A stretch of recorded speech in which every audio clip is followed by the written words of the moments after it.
কয়েক ঘণ্টার উত্তেজনাপূর্ণ পরিস্থিতির পর পাল্টাপাল্টি হামলা থামানোর ঘোষণা দিয়েছে ইরান ও ইসরায়েল। সোমবার ভোর পর্যন্ত ক্ষেপণাস্ত্র বিমান হামলা চললেও পরে দুই পক্ষই নতুন কোনো বড় আক্রমণ চালায়নি।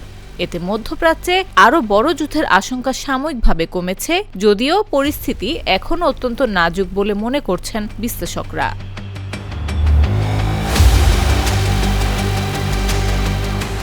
গত এপ্রিল মাসে যুক্তরাষ্ট্রের মধ্যস্থতায় কার্যকর হওয়া যুদ্ধবিরতির পর এই প্রথম সরাসরি একে অন্যকে লক্ষ্য করে হামলা চালায় ইরান ও ইসরায়েল।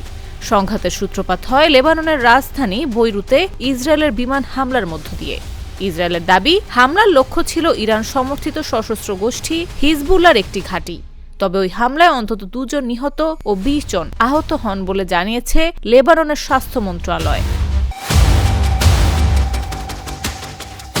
বৈরুতে হামলার পরপরই তেহরান প্রতিশোধের হুঁশিয়ারি দেয়। এরপর ইরান কয়েক দফায় ইসরায়েলের দিকে ক্ষেপণাস্ত্র নিক্ষেপ করে। তেল আবিব সহ বিভিন্ন এলাকায় সতর্ক সংকেত বেজে ওঠে ও আকাশ প্রতিরক্ষা ব্যবস্থা সক্রিয় করা হয়। ইসরায়েলের দাবি, অধিকাংশ ক্ষেপণাস্ত্রই প্রতিহত করা হয়েছে।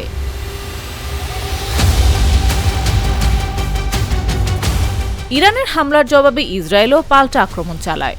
দেশটির বিমান বাহিনী ইরানের মধ্য ও পশ্চিমাঞ্চলের বিভিন্ন সামরিক স্থাপনা, আকাশ প্রতিরক্ষা ব্যবস্থা, ক্ষেপণাস্ত্র উৎক্ষেপণ কেন্দ্র ও একটি গুরুত্বপূর্ণ পেট্রোকেমিক্যাল কমপ্লেক্সে বা রাসায়নিক কারখানায় হামলা চালায়।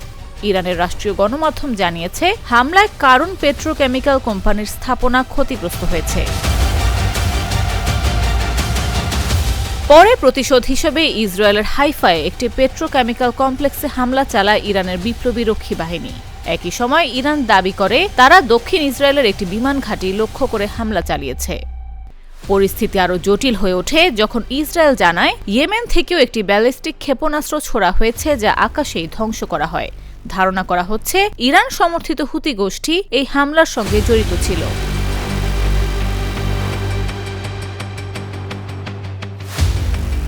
তবে কয়েক দফা হামলা পাল্টা হামলার পর পরিস্থিতি ধীরে ধীরে শান্ত হতে শুরু করে। সোমবার সকাল নাগাদ নতুন কোনো বড় আক্রমণের খবর পাওয়া যায়নি। উভয় পক্ষের বক্তব্যেও সরাসরি যুদ্ধ সম্প্রসারণের বদলে নিজেদের অবস্থান তুলে ধরার প্রবণতা দেখা গেছে।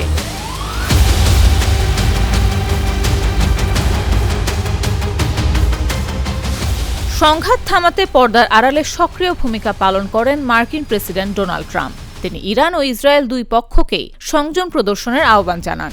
এক সাক্ষাৎকারে ট্রাম্প বলেন, ইরান তাদের বার্তা পৌঁছে দিয়েছে, এখন তাদের আলোচনার টেবিলে ফিরে আসা উচিত। একই সঙ্গে তিনি ইসরায়েলকেও উত্তেজনা আর না বাড়ানোর আহ্বান জানান।